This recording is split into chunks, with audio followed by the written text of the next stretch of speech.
Dan Peck, ESPN 106.7 in Auburn. Coach Jaden had such a sensational LSU career. Moving on to the next step without him, what has this offseason been like, getting the offense ready for the season? Well, I think we feel really good about the transition to Garrett Nussmeier. He's been with us. He knows the offense. He knows the structure. He's been immersed in everything that we've done since we've got here. He's been patient but persistent. So when you're handing off to a quarterback that you have felt all along could lead you to a championship as well, it's probably as comforting as you could be as a head coach when you lose your Heisman Trophy winner, unless you get him back, in turning the keys over to Garrett Nussmeier. On the aisle, left side. Hey, Brian, John Sokoloff with WCBI. A couple games against Ole Miss already for you, a chaotic one, specifically last year. I'm just curious, what have you thought about, facing the Rebels last few years, and what do you think of Lane and what he's built in Oxford? Well, I've gone against Lane, multiple times, as you know, whether it's, SC or Mississippi, and have great respect for, what he has done as a head coach. Now, the offenses have been really, outstanding at both stops. And so it puts a lot of pressure on your defense. And we played really well in year one against them defensively, and really shut them down, if you will, in a number of ways. In year two, we didn't have any answers. And so I think when you look at this matchup, it really was indicative of what our problems were. And I think you could look to that game as that game cost us a chance to be in the playoffs. So in many ways, the Mississippi game forced our hand in a lot of ways to really evaluate our defense and what we needed to do in the offseason.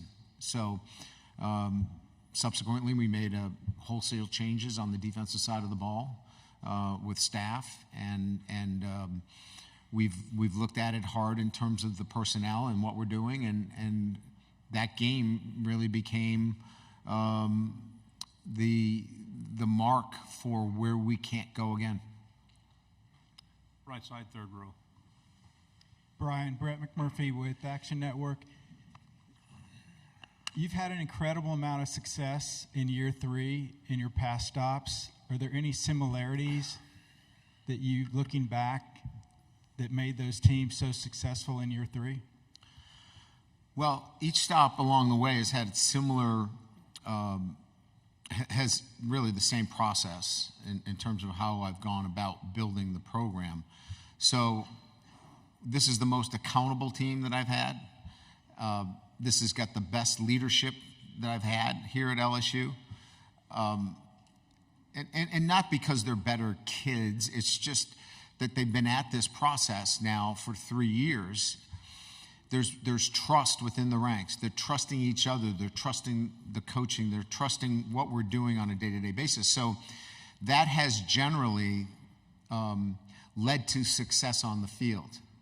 Now, all those teams in year three have caught the ball, tackled the football, played their best when their best is needed, all those things we haven't done yet. But the similarities are what I've just laid out, is they've been the most accountable, they've been the most trusting, they've had the best leadership, and this team does as well. I know it's before the season, but does this team have some of the characteristics of those other teams? It does. In year three? Yeah, it does, and I guess that's what I was saying, is that this team does, because we're able to see that on a day-to-day basis, even in the off-season, because we track all that. So we clearly can see that this football team is on that same track. Left side on the aisle. Tyler Shaw with KBTX at College Station. You've hired Mike Elko on your staff before as a defensive coordinator. I'm just curious your thoughts on playing against him as a head coach this year, and just what he brings as a coach, and playing Texas A&M. Yeah, Mike is a very so everybody's smart, right? But he's a smart football coach. And when I say smart, I don't mean intellectual, though he's got a degree from an Ivy League school, so we could say intellectual as well. But he's a smart football coach. He understands the game, and he's going to play to his strengths, you know, offense, defense, special teams. I think what makes Mike a really good head coach is that he's not just going to be a defensive coach. He's going to make sure that he oversees all of the units because he knows it goes to winning. And I think that's why Mike's going to do very, very well at A&M. Third row, left side. Bob Ballou, CBS Austin. Texas football's come a long way since you faced him in 15 and 16 at Notre Dame. What makes a school SEC ready, and what are some of the challenges Texas faces and Sark's build to get to this point?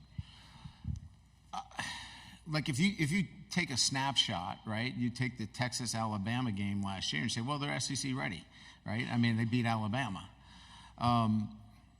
But what happens is the guys in the front row that you talked to that year, they graduate. And so in the SEC, it's the ability to fill those seats again the next year. And then it's the ability to play the rigors of an SEC schedule week in and week out. So I think the medal is replacing those guys and then playing the rigors of that schedule week in and week out. So it's not just a snapshot in the SEC. It's really it's a long film. And if you can go through the rigors of an entire schedule, you're SEC ready. In the back on the right. Coach, you spoken on defense just a little bit ago. P.J. Woodland, one of your new talents. How has he impressed you, and really what made him so attractive coming out of Oak Grove High School?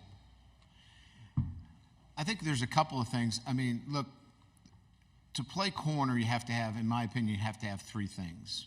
One, you got to be able to play the ball down the field. There are many guys that, can be in man coverage, but the ball's in the air and they can't find it. The second thing is you got to be able to tackle. And he's a ferocious tackler. He loves to tackle the football. And finally, you got to play some man-to-man coverage. You got to be able to play on body, and you got to play man. And he could do those three things. Now, he was 157 pounds when we got him on campus, 159 pounds. So the physicality and getting stronger and all those things and kind of similar to what I was talking about the rigors of playing in the SEC, you got to be able to duplicate that week in and week out. So this is going to happen for him. It's just going to take a little time as his body physically develops. And when he physically develops, he's going to be a really good football player. Left side. Trevor Denton with Way 31. Kalen DeBoer joining the conference. You guys have kind of similar journeys, spending several years at the lower classifications of college football. How much in getting your first head coaching job at that level? How much respect do you have for someone that made that type of journey, and what does it really take to get from there to sitting here as an SEC head coach right now? We got to win. That's like a prerequisite. I think, what Kalen has done really well certainly is adapted, to whatever the situation is. And I think the adaptability to whatever his situation is has allowed him to continue to progress. He's got a great offensive mind, but he's got and has built great relationships with his players. You can see that. You can see that there's a closeness that he's built. And look, at the end of the day, he's got to oversee an entire program. And so he's learned how to do the laundry. When you're at a small program, you got to know everything. You got to know, how the buses are managed. You got to know, how much money is going to be budgeted for the smallest of items. And when you know all those jobs, it's easier to hire the right people. And so he surrounded himself with good people. Second row. Coach Corey LeBounty, WNSP 105.5 in Mobile, Alabama, having a chance in your non-conference schedule to play the South Alabama Jaguars, led by Baton Rouge native Major Applewhite. Talk about that challenge in your non-conference. They're a challenging football team. And Major, obviously I have a great deal of respect for what he's accomplished. He's innovative on the offensive side of the ball. He's an accomplished head coach. He'll have his football team ready. That will be one of those games where, after you schedule it, you're like, could we have done something different here? It's going to be a challenging game where we'll have to be very well prepared to go against innovative offensive structure, and they've recruited well because of their defensive head coach and that was there. They had some really good defensive talent, so it'll be a challenging football game. On the aisle in the back. Coach Reese Van Haften, WATE in Knoxville. How hard is it to lose a guy like Lance Hurd, who was a top recruit, and you probably put a lot of effort into recruiting him? You don't want to lose anybody to your program that you've recruited, but there are times within your program that you present what the situation is, and if it's not agreeable to both sides, then you have to move on. And we wish him the best and hope that he has great success. He's a good kid, and he gets a chance to play at an SEC school that will give him a high profile and an opportunity to have great success. But sometimes they just it just doesn't work out. It doesn't mean that anybody is at fault as much as we hope that he has great success where he is. Jacques? Jacques Doucet, WAFB TV in Baton Rouge. I'm sorry, hey, Coach. In the big room, you were talking about playing a game in Ireland. I know you've got some games with Clemson coming up, right? So when do you think that would fit? Do you have any idea what year and any idea on who you'd like to play in a game like that? Well, if we could cancel South Alabama and maybe go to Ireland. No, I'm kidding. Look, I would think anything that happens, relative to a international game, we'll have to make some adjustments in the schedule. So, and there'll have to be, parties that will agree to some movement on the schedule. So, I'm not here to say that this is a done deal, but you're going to have to get a situation where if it's a non-conference opponent, that they're willing to move that game later to accommodate a game that if we wanted to play in Ireland. So there would be more than one party involved if that was to be put together. Let's go to the back here. Kennedy Wright with CBS 42. Coach, last season you kicked off the season against Florida State, which resulted in a loss. What is the game plan going into your first game of the season to ensure you come out with the win? Sure. Well, if I knew I could ensure a win, I probably would do it. I'm not going to, we're not going to change our preseason, ritual or program or, how we do things. I really like what we do. I think it's smart. I think it's safe. I think it takes into account the proper rest.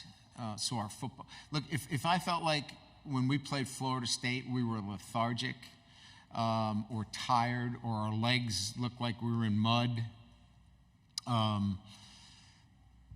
jumping offside, or things like that, then I would make adjustments. We didn't play well enough against Florida State, and that was year two. And so what happened in that game is it exposed what was a real weakness for us. And what appeared to be, which was a weakness, was our defense. So we're going to continue to prepare the same way for USC. But we've addressed what I thought was our weakness in the offseason. And we're building towards having that weakness supported going into the USC game. Two final quick questions right here in the front row. We got to let the coach go. AP Stedham, AP and Kelly, as we see at syndicated radio. Good morning, Coach. Good morning. Coach, scheduling USC and UCLA in the same year, I think Notre Dame did it, but I don't know of any other team. And what do you see from the three players? What do you want to see different from them they haven't displayed thus far? Garrett and Mason and Harold.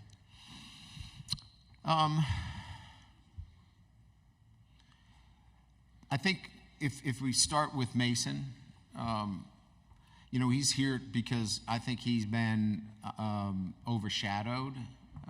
We had 3 first-round draft picks, and I don't believe got the kind of notoriety that he really deserves. So I don't know that there's a lot, but I think he's going to be a focus of our offense. And so I think you'll be able to see his ability to inline block, his ability to be spread out and catch the football and really make an impact within our offense. So I don't know that there's more he can do. He's been a great leader for us off the field. Harold Perkins is going to be in a role that allows him to play from tackle to tackle, which he did not play in the box for us. He played outside the box for us last year. He played on the edge of our defense. So you had a choice to run away from him. You had a choice to scheme him. He's going to play in the middle of our defense.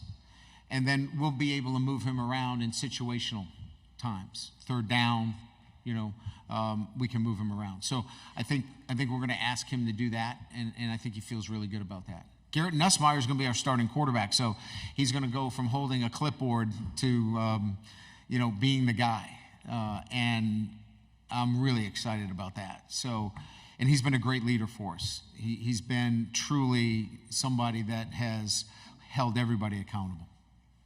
Do you feel like you're being overlooked this year? I don't know that from my perspective that I spend much time thinking about expectations, being overlooked, underlooked. I focus really, and this is all I've done, is how we stick to what we do, our process every single day. And if we're doing that, then the outcomes take care of themselves. And I really don't worry about those other things because I can't control them anyway. So there's so many good football teams. I mean, it's the SEC. I mean, you could say there's, 8 teams, 9 teams, 10 teams that all can compete for this championship. And you could make that argument. So I don't waste my time with that. I focus strictly on our process.